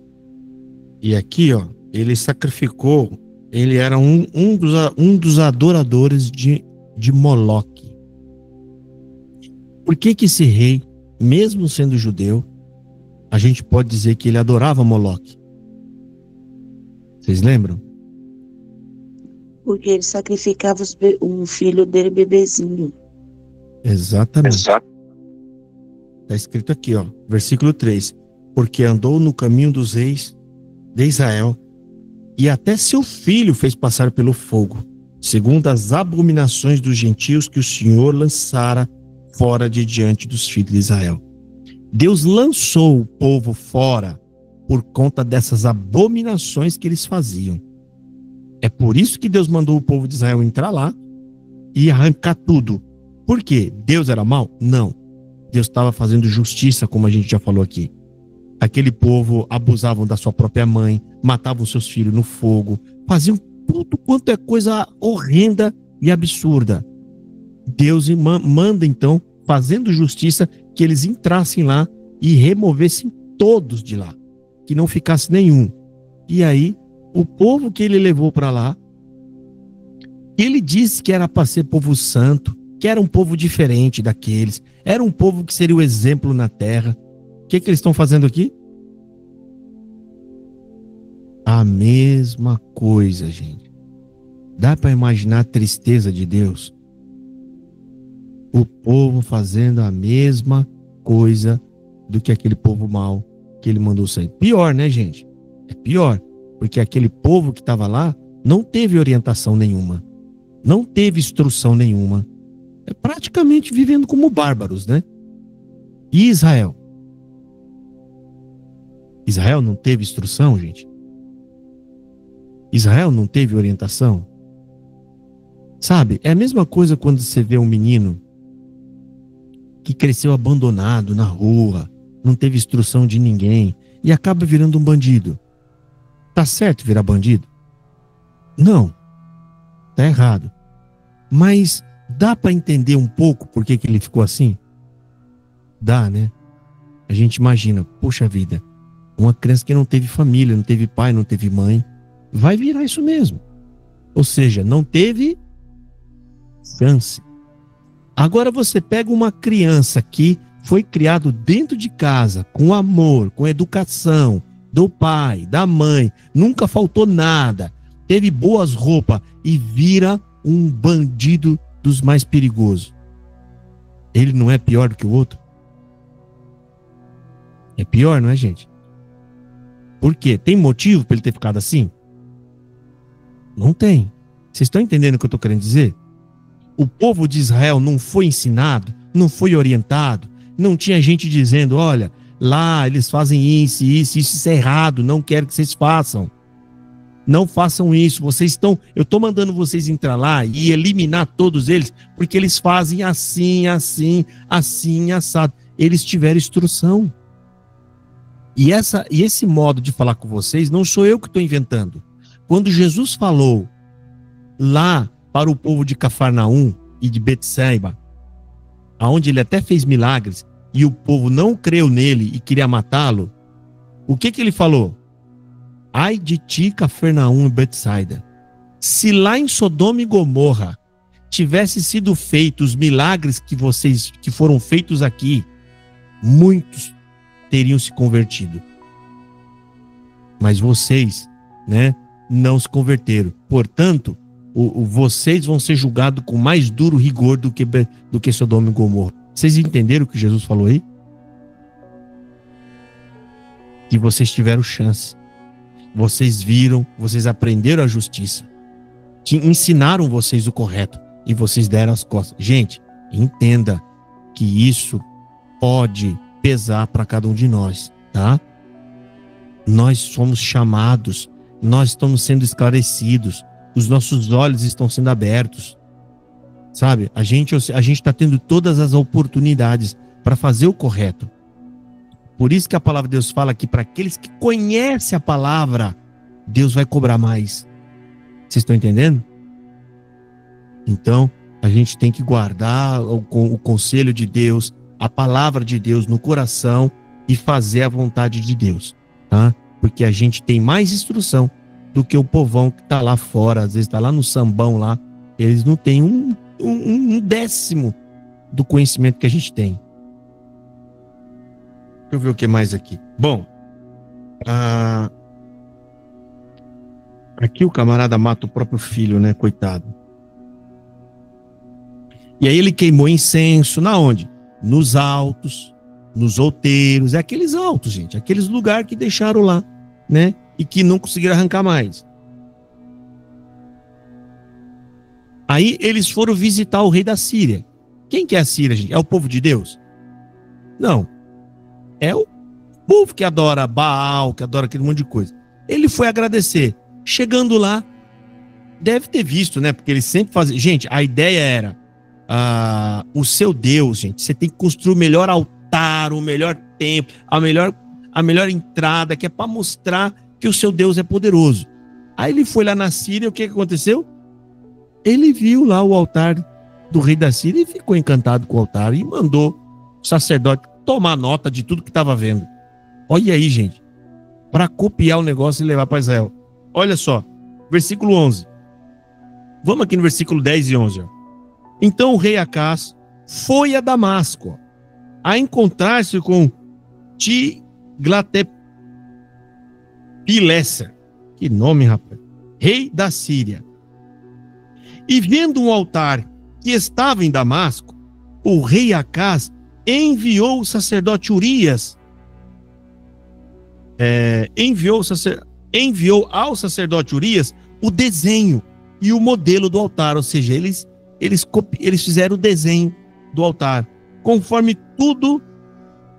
toda a sua feitura.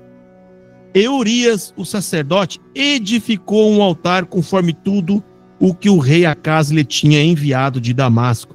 Assim fez o sacerdote Urias, antes que o rei Acás viesse a Damasco. O que a gente entende aqui, irmão? Que eles construíram um altar igualzinho o que viram lá. Não é um altar de Deus, porque já tinha altar para Deus, um altar para adorar outros ídolos e outros deuses, né? Ou seja, mais abominação. É sempre mais abominação. Deixa eu ver o que mais. Bom, é isso. Alguma pergunta daqui, gente? De vocês? Não, né? Então vamos para capítulo 17. É o último capítulo, tá? Segundo Reis, capítulo 17. No ano 12º de Acás, rei de Judá, começou a reinar Oséias, filho de Elá, e reinou sobre Israel em Samaria 9 anos. Fez o que era mal perante o Senhor, contudo, não como os reis de Israel que foram antes dele. Contra ele subiu Salmaneser, rei da Síria. Oséias ficou sendo servo dele e lhe pagava tributo. Porém, o rei da Síria achou Oséias em conspiração, porque enviara mensageiros a Sor, rei do Egito, e não pagava tributo ao rei da Síria, como dantes fazia de ano em ano. Por isso, o rei da Síria o encerrou em grilhões num cárcere. Porque o rei da Síria passou por toda a terra, subiu a Samaria e a sitiou por 3 anos.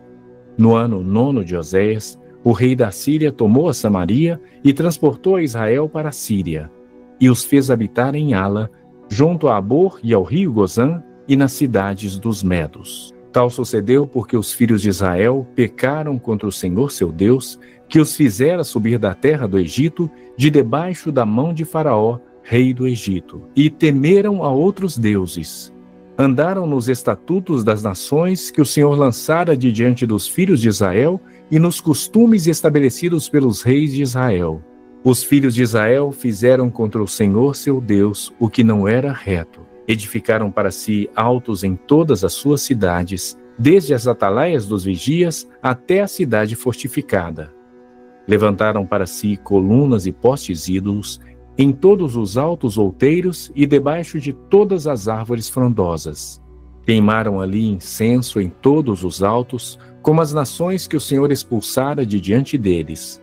Cometeram ações perversas para provocarem o Senhor à ira e serviram os ídolos, dos quais o Senhor lhes tinha dito: não fareis essas coisas.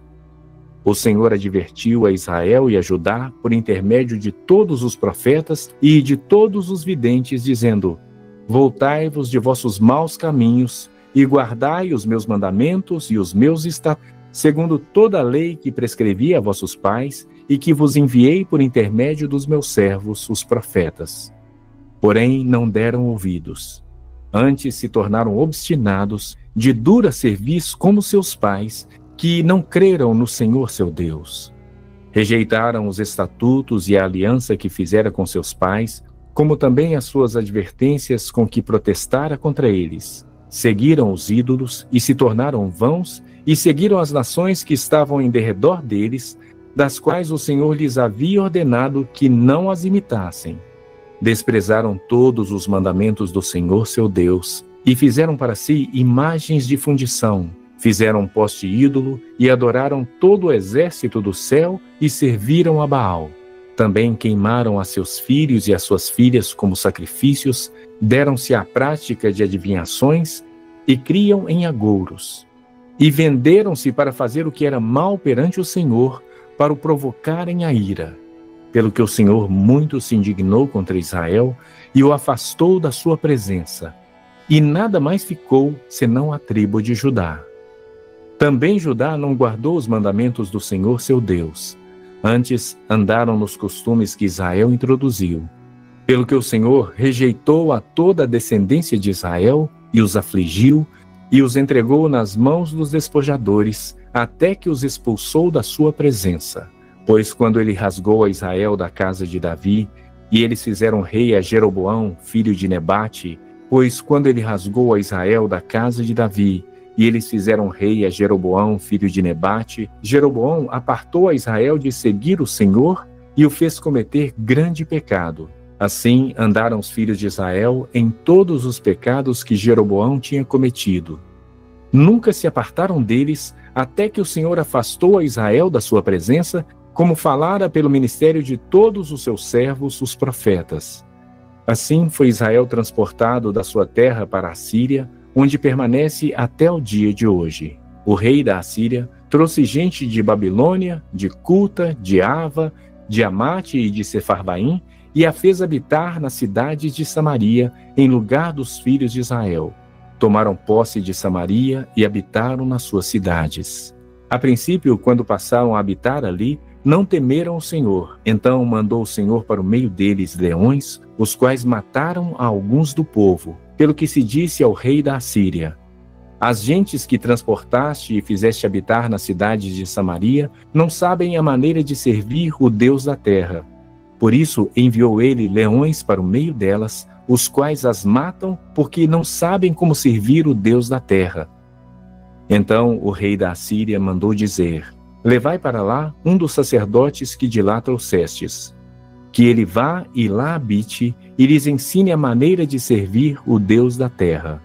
Foi, pois, um dos sacerdotes que haviam levado de Samaria e habitou em Betel e lhes ensinava como deviam temer o Senhor.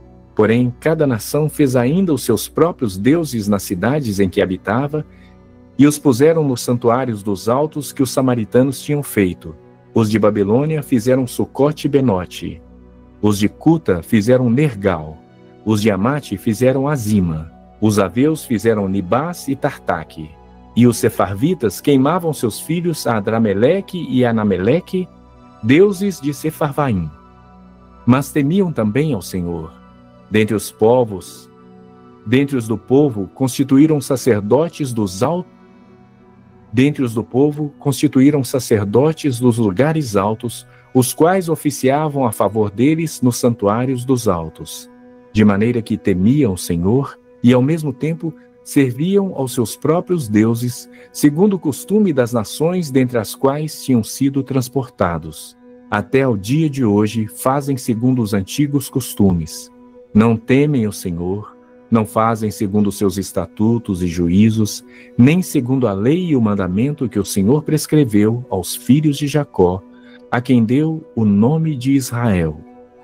Ora, o Senhor tinha feito aliança com eles e lhes ordenara, dizendo: não temereis outros deuses, nem vos prostrareis diante deles, nem os servireis, nem lhes oferecereis sacrifícios. Mas ao Senhor, que vos fez subir da terra do Egito com grande poder e com braço estendido, a ele temereis, e a ele vos prostrareis, e a ele oferecereis sacrifícios.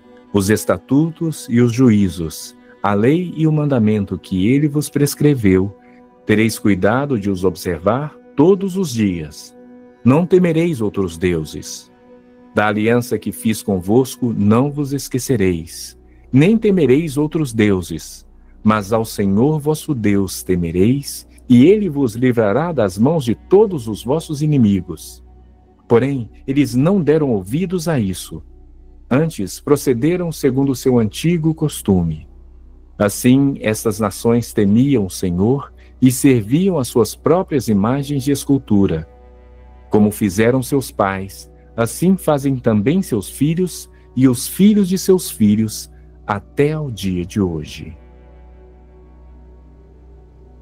Aí, gente, a gente estava comentando sobre isso e o narrador falou, né? Que eles estavam fazendo tudo aquilo o que Deus tinha ordenado para eles não fazer, conforme os povos que ele tinha expulsado de lá, né?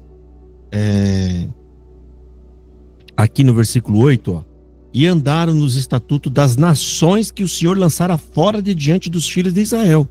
Ou seja, andaram segundo o costume deles, ó. E dos reis de Israel que eles fizeram, né? E os filhos de Israel fizeram secretamente coisas que não eram retas contra o Senhor seu Deus, e edificaram altos em todas as suas cidades, desde a torre dos atalaias até as cidades fortificadas. E levantaram para si estátuas e imagens do bosque em todos os altos outeiros e debaixo de todas as árvores verdes. Ou seja, praticamente todo Israel tinha ídolo, né? E não é só ídolo, né, gente? Cada ídolo tem uma forma de adoração.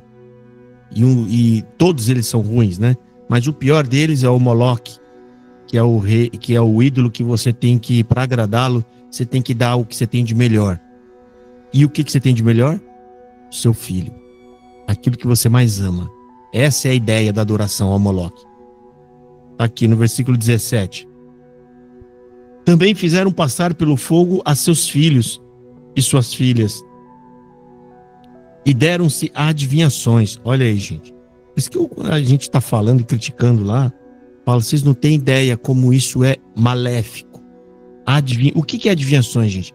É você ficar falando do que vai acontecer na vida das pessoas. Você ficar tentando adivinhar. Se ela fizer isso, vai dar tudo bem. Se você fizer assim, não vai ser bom. Faça desse jeito. As pessoas vão atrás disso. Elas vão atrás de um guia para dizer o que elas devem fazer, o que elas não devem fazer. E a nossa guia é a palavra, é o temor a Deus. E deram-se adivinhações, e criam em agouros, e venderam-se para fazer o que era mal aos olhos do Senhor, para o provocarem a ira. Ou seja, o que a gente aprende nesse versículo? Que agouro, adivinhação, né? Passar filho no fogo, todas essas coisas provoca a ira de Deus. E faz um relato grande aqui, tá, gente? Ele solta aqui, ele vai falando todas as... Ele tá praticamente fazendo um resumo aqui de todas as desgraças que eles faziam ali, né? E se desviaram de Deus. Josafá, é possível alguém crer em Jesus Cristo e de repente começa a adorar algum Deus de outras crenças? Não é possível. E acabar vindo ficar ruim? Não é possível. Quando adora outra coisa é porque ainda não achou. Se o cara tá pulando de galho em galho, eu vou adorar Deus agora, mas daqui a pouco eu vou adorar outra coisa, é porque ele ainda não tem certeza do que ele quer. Ou seja, é uma pessoa sem fé, perdida. Nós que somos cristãos, a gente não tem absolutamente dúvida alguma de que Deus é o Deus criador de todas as coisas.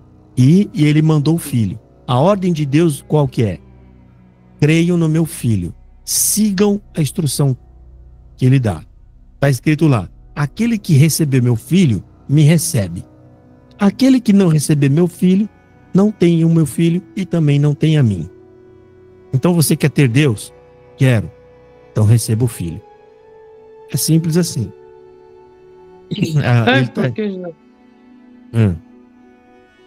É que assim, tem lugares que aceita Jesus, mas é só um pouco. E tem mais adorações em anjos do que outras coisas, né? E não pode, aí tá errado. Aqui no versículo 35, gente, o versículo 35 diz o que Deus queria deles. Contudo, o Senhor tinha feito uma aliança com eles e lhes ordenara, dizendo: não temereis a outros deuses. Ou seja, Deus fez uma aliança, ou seja, Deus fez um acordo. Gente, não precisam temer os outros deuses. Nem vos inclinareis diante deles, nem vos servireis, nem lhes sacrificareis. Mas o Senhor, que vos fez sair da terra do Egito com grande força e com o braço estendido, a este temereis. E a ele vos inclinareis, e a eles sacrificareis. Ele está falando o quê? Eu sou o único Deus. E para vocês, mais ainda. Deus, gente, aqui ele está falando, ele é o único Deus na terra, tá? Até entre esses outros povos. O povo deveria saber, esses deuses são tudo invenção de vocês. O Moloque, Baal, é tudo invenção humana. Eles fizeram aquelas imagens e aquilo acabou prosperando. Deus está falando, eu sou o único Deus na terra. E de vocês, eu escolhi vocês para ser meu. Então Israel tem algo diferente, tem uma vantagem. Deus faz uma aliança com aquele povo, dizendo: vocês serão meus e eu serei seus. Eu serei o Deus de vocês. Não se afastem de mim. Me adorem como único Deus, porque é verdade, só existe um Deus, né? E eu vou abençoá-los, e ninguém vai fazer mal algum a vocês. Mas eles simplesmente deram as costas, né? Isso aí, gente, o pecado não tem explicação. Isso tudo é pecado, tá? É o pecado agindo no coração deles. Porque eles nunca viram Baal falando. Alguém lembra, gente, de alguma passagem da bíblica que a gente estudou agora aqui, desde o começo, se Baal falou alguma coisa com alguém? Vocês viram? Ou Moloque, ou Balaíns. Vocês ouviram algum deles se comunicar? Não, né, irmã Jandira? Não. E Deus? Tem alguma passagem aqui que Deus fala com o povo, Deus faz coisa? Bastante. Irmã Carmen, dá para entender então por que abandona um que... Quando a gente fala Deus verdadeiro, a gente tá querendo Deus que é real. É um Deus que tem vida, é um Deus que fala, é um Deus que comunica, é um Deus que tem poder para adorar, gente, um pedaço de pedra e de ouro. Faz sentido, gente? Não faz, né? E depois a maior prova que ele deu, quando ele apareceu para Moisés, né? Na sarça, escreveu os mandamentos, meu Deus. Na montanha, irmã, eles ouviram, Deus fez questão que todos ouvissem, mas eles não aguentaram ouvir. Os unidos, era grande. Moisés, fala tu conosco, nós não aguentamos ouvir ele. Ele fez questão de que todos ouvissem. E o que eu quero dizer com isso, gente? Sabe de onde vem essa força para o erro? O pecado que está dentro de nós. Não subestime o pecado. Ele é forte, ele é poderoso. O pecado que a gente plantou. Deus fez, irmão, Deus fez tudo o que existe na terra. Tudo. E tudo ele fez bom. O homem só fez uma coisa. Deus fez tudo. O homem só fez uma. O que o homem fez, gente? A única criação do homem. Pecado. O pecado, gente. Só uma coisinha, gente. Deus fez tanta coisa e o homem só fez uma e desgraçou tudo. A palavra de Deus fala: agora maldita é a terra por causa de ti. Você já parou para pensar nisso? Então, é o pecado, gente. O que eu quero dizer com isso? Não subestime. Lute contra orgulho. Lute contra a altiveza. Não se sinta melhor do que os outros. Ou seja, você lutar contra isso, você está lutando contra a força do pecado. Você está fazendo ele ficar pequeno. Entenda que você é pecador. Nós precisamos pedir perdão a Deus e misericórdia todos os dias. Orem pelos outros. Orem uns pelos outros. Senhor, eu sou pecador, os meus irmãos também são. Tem misericórdia de nós. É assim que a gente mantém o pecado fraco, gente. Né? A gente não pode se achar melhor, a gente não pode achar que tem orgulho, a gente não pode achar que é mais nada. Tá bom, minha irmã? A gente já vai encerrar agora também. Bom, gente, já tá tarde, tá? Tem mais de 2 horas, tá bom? Tá travando aqui? Então Deus abençoe a todos. A gente encerra, tá? Esse estudo e até segunda-feira que vem a gente volta com a aula, tá bom? Deus abençoe muito. Amém. Amém. Pai,